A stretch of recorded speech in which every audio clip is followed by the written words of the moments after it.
सारे जगन्नाथ भक्तों को सबसे पहले मैं बहुत ही तहे दिल से धन्यवाद देता हूं कि आप लोग इतनी बड़ी संख्या में यहाँ आए। एक जगन्नाथ जी का मतलब जयकारा सबसे पहले बनता है, आप लोगों के माध्यम से मैं लगाना चाहूंगा। जय जगन्नाथ, जय जगन्नाथ, जय जगन्नाथ, जय जगन्नाथ, जय श्री श्याम, जय श्री श्याम, जय श्री श्याम, जय श्री श्याम। बात ये कि मेरी ये जैसा सबने कहा मेरी ये 10वीं पुस्तक है और पुस्तक इस पुस्तक को बनाने में लिखने में मुझे करीब 4-5 साल लगे। भुवनेश्वर में 5 तारीख को पुस्तक विमोचन था। वहां मेरे भाई हैं कवि लेखक किशन जी खंडेलवाल, उन्होंने बोला कि तुलसीदास जी किताब लिखा था श्री रामचरितमानस, माना जाके फिर 2.5 साल नंदू भाई का जाकर ये पुस्तक लिख रहा हुआ 5 साल डबल। एक्चुअली ये कि तुलसीदास जी तो संत महात्मा था, मैं तो पागल भाव बोले भी कोनी, सारा दिन भर संसार में भी रहा, व्यापार में भी रहा, पेट तो पाटना चक्कर भी अच्छी, तो अब भी मैं जितनी समय निकाल कर जो लिख सके। और ये ना लिखना था एक्चुअली सबसे बड़ा, इसको लिखने में मुझे सबसे ज्यादा मदद मिली है श्री जगन्नाथ मंदिर संचालन समिति द्वारा 2 मोटे-मोटे ग्रंथों का प्रकाशन हुआ।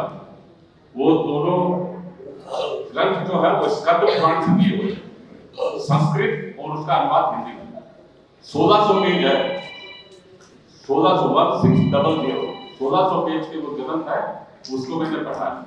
इसके अलावा पिछले कई साल से मतलब उड़िया पेपर में बराबर हर हफ्ता 10 दिन 15 दिन में जगन्नाथ महाप्रभु के ऊपर एक न एक लेख अवश्य छपता है। उड़िया पेपर में एक न एक लेख अवश्य ही छपेगा। आज जैसे मैं देखते हैं 2 लेख छपे। मैंने पिछले कई साल से मैं देखा हूं कि मैंने महीना में 2-3 लेख जगन्नाथ जी के ऊपर, जगन्नाथ महिमा पर, जगन्नाथ महाप्रभु पर, पूरी पर 2-4 लेख अवश्य ही छपते हैं। और मैंने पिछले कई साल से उसको कटिंग करके मैं रखा था और उसको फिर मैंने कटिंग करके रखना, फिर उसको माइंड में सेट करना, फिर उसको देखने के माध्यम से उतारना, फिर जो पुस्तकें मैंने पढ़ी है उससे फिर ज्ञान अर्जन करना बहुत ही कठिन व्यापार था। कई बार तो इतना दिमाग फेल हो जाता था कि वो छोड़ो वापस को काम करो। लेकिन वो तो जगन्नाथ जी की कृपा ही रही कि जगन्नाथ जी लगा कि बीच में हाथ मारने से क्या हो, लिखड़ो पड़ेगा, तो दूसरे दिन फिर कदम उठाता। ऐसे बहुत सारी मेहनत किया हूं। और सबसे बड़ी बात जब मुझे ये मालूम हुई कि ये जो कर्मा बाई जो हमारे तो मतलब हमारे चाचा जी आदरणीय चाचा जी हैं, हम लोग जितने भी जोशी परिवार है कटक में, वो सारे के सारे हम लोग का कुल देवता है श्याम बाबा। मैं देखा जब मेरे को इंफॉर्मेशन मिली, वो भी गवर्नमेंट ऑफ उड़ीसा की, जो यहाँ छपती है किताबें, हर महीना छपती उत्कल प्रसंग, उसमें जब मैं देखा कि कर्माबाई का प्रसंग है, राजस्थान जो कर्माबाई, मैं भी चौंक गया, नहीं तो मुझे भी नहीं मालूम था कि जो थाली भर कर जाई खींचड़ो उड़ीसा गवर्नमेंट की उत्कल प्रसंग किताब में छपा है। तो मैं बोले ये तो अपना तो ये तो बहुत हीरो है, तो फिर आपने ये तो डायमंड है यार किताब का। कोई भी अभी तक जितना भी उड़िया का लेखक लोग ने लिखा है, उड़िया हिंदी इंग्लिश कोई भी किताब में कौन छपे हो, गवर्नमेंट ऑफ उड़ीसा की मैगजीन पर छपी है। यहाँ मैं तुरंत विनती मैं उसको दिया तुरंत। और फिर मेरे को क्या है कि वो भजन का शौकीन तो हूँ सुनने का, लेकिन भजन गायक लोग से नहीं होता। तो मेरे भाई है, बड़े भाई गुलजारी बाबू, उनके बगल में बैठे ओम भाई, हम लोग आपस में हम लोग एक सर्टेन फ्रेंड्स क्लब बना रखे हैं। तो एक दिन इनका आगमन हुआ 2-3 महीना पहले मेरे घर पे, तो मेरे घर पे हुआ, तो मैं जो लिख रखा था मतलब गुलजारी बाबू देखो बिना किया कि त्रुटि है, तो ओम भाई ने सहयोग किया।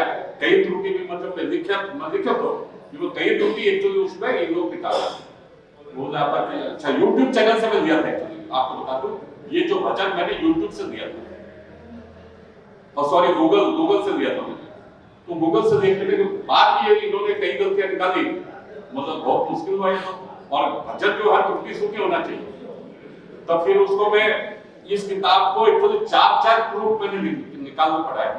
एक किताब ये किताब है 208 पेज की, 4 प्रूफ मतलब 832 पेज मैंने देखे, 832 पेजेस।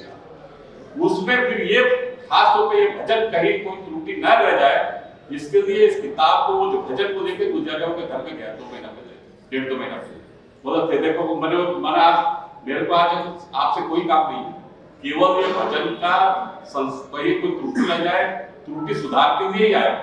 इन्होंने भी बड़ी कृपा की, इनकी तबियत खराब थी लेकिन मेरा आग्रह को स्वीकार किए और तुरंत देखे 2-4 दिन की उसमें भी थी, फिर सुधारे। और मैं सोचता हूँ अभी वो त्रुटि सुटे ये भजन छपा है। अब ये बात है कि अब मैं कटक का कनेक्शन बता रहा हूँ और राजस्थान का कनेक्शन। राजस्थान के जो राजा मानसिंह कटक में थे, कम से कम 15 साल उन्होंने उड़ीसा पर शासन किया है अकबर की तरफ से, मुगलों की तरफ से। यही कटक में थे, बारावती फोर्ट में, जहां भाई लोग हमारे सब जाते हैं ना मौतिक वातिक करने को गढ़चंडी है, वहीं पर 15 साल रहे हैं। राजस्थान से आए राजा मानसिंह और उनके नाम से कविता छठ के पास है मानसिंह पाटना, उन्हीं के नाम से। और हमारे भाई के तुलसीपुर वाले दोनों उन्हीं के घर के पास नहीं रहते हैं। और मानसिंह की जो वाइफ थी, धर्मपत्नी थी, वो बहुत ही धर्मपरायणा थी। और जैसे हम लोग अभी सुनते हैं, मैं भाई पुरुषोत्तम से भी कई बार सुना हूँ, काशी विद्वत परिषद, माने बनारस में बड़े बड़े विद्वानों की जो सभा है, संगठन है, उसको बोला जाता है काशी विद्वत परिषद। और मैं बोलता हूँ सबसे बड़ी हिंदुओं की सबसे बड़ी विद्वत परिषद है मुक्ति मंडप पंडित सभा, जो पुरी में बैठती है। वो जो आप जाएंगे पुरी में, वहां ऊंचे ऊंचे पिलर लगे हुए हैं, वहां जो फर्श है वो हमारे हिंदुओं की, सनातनियों की, विश्व की सबसे बड़ी पार्लियामेंट है। वो कभी भी कोई धर्म संकट आया है तो उसका समाधान, उसका निवारण वहीं पर बड़े बड़े विद्वान लोग बैठ के करते हैं।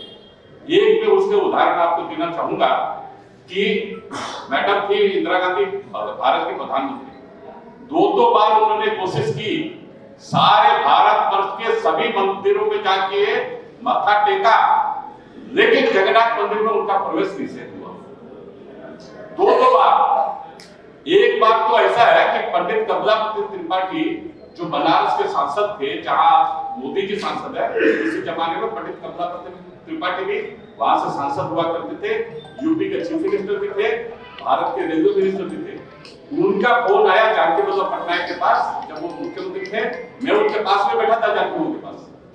उन्होंने बोला कि जानकी बाबू आप जरा देखिए, कोशिश कीजिए, आप विद्वान है, वहां भी विद्वान लोग बैठते हैं मुक्ति मंडप पंडित सभा में, आप देखिए तब। और मैडम चाहती है एक बार जगन्नाथ जी का दर्शन करने के लिए मंदिर में जाके। तो जानकी बाबू भी बहुत बड़े संस्कृत के विद्वान है जानकी बाबू, बोले अच्छा ठीक है मैं देखता हूँ।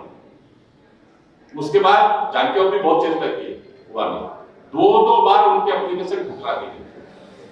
इतने बड़े कठोर नियम हमारे जगन्नाथ मंदिर में प्रवेश के, जिस मंदिर में गैर हिंदुओं का 100% अलाउ नहीं है वहां पर। और उसके अगर मैं महिमा व्याख्या करूंगा, हाँ, वो जो मानसिंह की जो पत्नी है गौरी देवी, जो महारानी गौरी देवी, उन्हीं के प्रयास से मुक्ति मंडप पंडित सभा का वहां जगन्नाथ मंदिर में निर्माण हुआ। और हजारों मुगलों के समय में मंदिर ध्वंस किया जाना, मंदिर की संपत्ति को लूटना, ये तो आम बात थी, आप लोग भी सब जानते हैं। लेकिन मानसिंह ऐसे राजा थे उड़ीसा में जो आए, उनके समय में जगन्नाथ मंदिर के अंडर में सैकड़ों हजारों एकड़ मानसिंह ने दान दी जगन्नाथ मंदिर के लिए। इसके लिए पूरे उड़ीसा के जितने भी इतिहासकार हैं, बड़े बड़े इतिहासकारों ने राजा मानसिंह के लिए बहुत ही अच्छे शब्द रचना किए। ये परोपकारी राजा थे, धर्मात्मा राजा थे, ऐसे धर्मपरायण राजा उड़ीसा में हुए नहीं। ऐसे शब्द राजा मानसिंह तो राजस्थान से आए थे, उनके बारे में लिखे हुए। और मैं आपको बता रहा हूँ कटक का कनेक्शन कि गौरांग महाप्रभु मुगलों के समय में करीब 500 साल पहले आए थे उड़ीसा में सर्वप्रथम वो नौका से आए थे, गड़गड़िया घाट पर उतरे थे नौका से, जो उनके फिर वहां उतर कर जगन्नाथ भूमि, पूरा उड़ीसा जगन्नाथ भूमि में आता है, वो जो उतर कर बालू में लोटपोट हुए, बालू में जो लोटपोट हुए, मतलब उड़िया में उसको बोलते गौड़ीवा, तो इसी के लिए वो घाट का नाम है गौड़गड़िया घाट।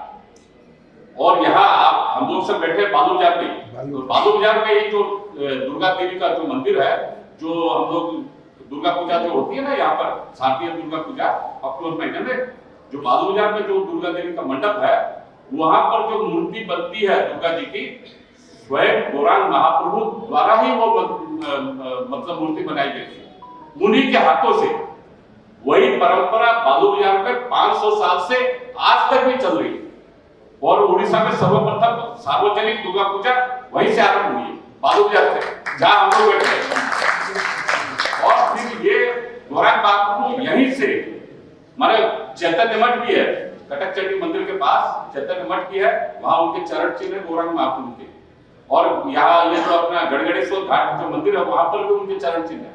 और अभी 1 साल पहले उनके चरण चिन्ह एक चांदी की खड़ाओं में आए थे, विमान यात्रा करके कलकत्ता से आए थे कुछ भक्त लोग, और रानीहाट में एक मंदिर है, वहाँ हनुमान जी का भी मंदिर है, रथ यात्रा भी वहां से निकलती है, वो मत आए थे।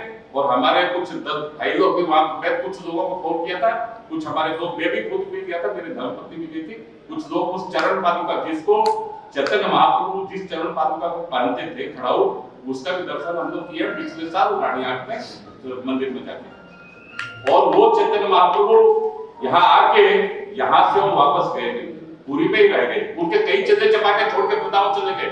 बोले गुरु जी चलो वृंदावन, गुरु जी बोले नहीं, मैं तो आ गया, यहाँ से जाऊंगा।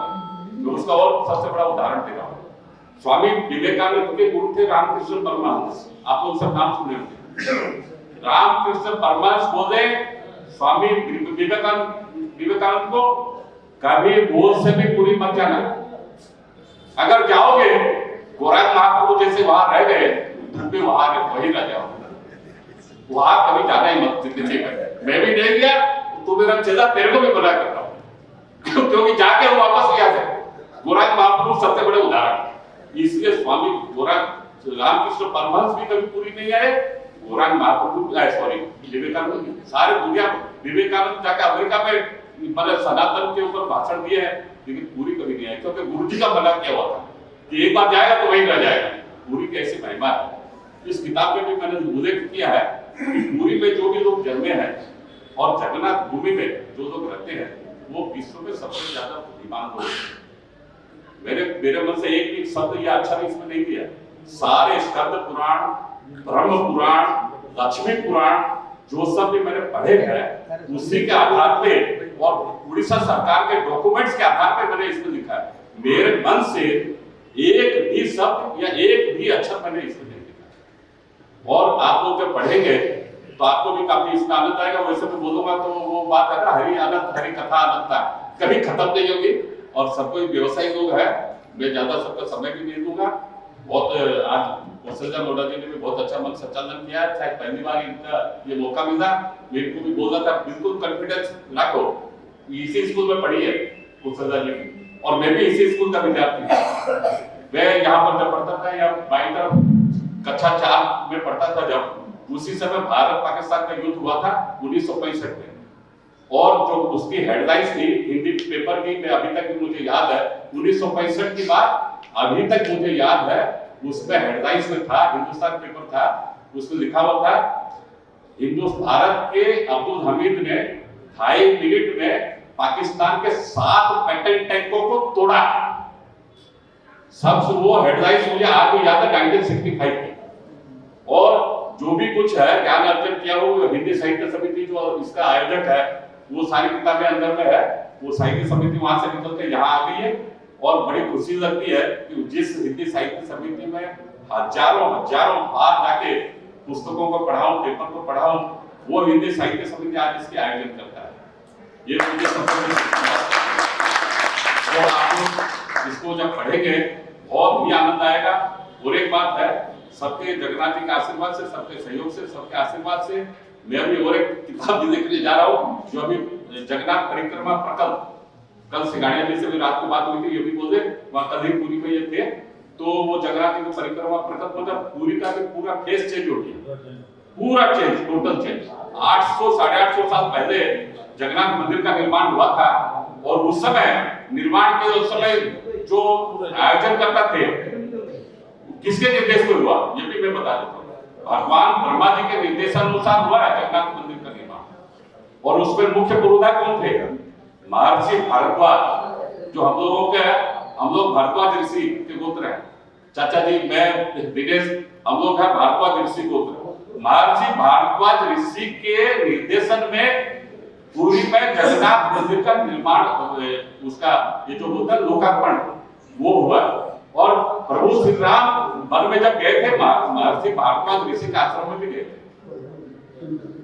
और मैं ज्यादा नहीं बोलूंगा क्योंकि बोलते बोलते बहुत ज्यादा बोल देता हूँ, अब ज्यादा बोलने का ठीक नहीं है। और अगर किसी को कुछ अगर बोलना है तो एक दो शब्द में बोले, उसके बाद वो सदा जी समापन करेंगे।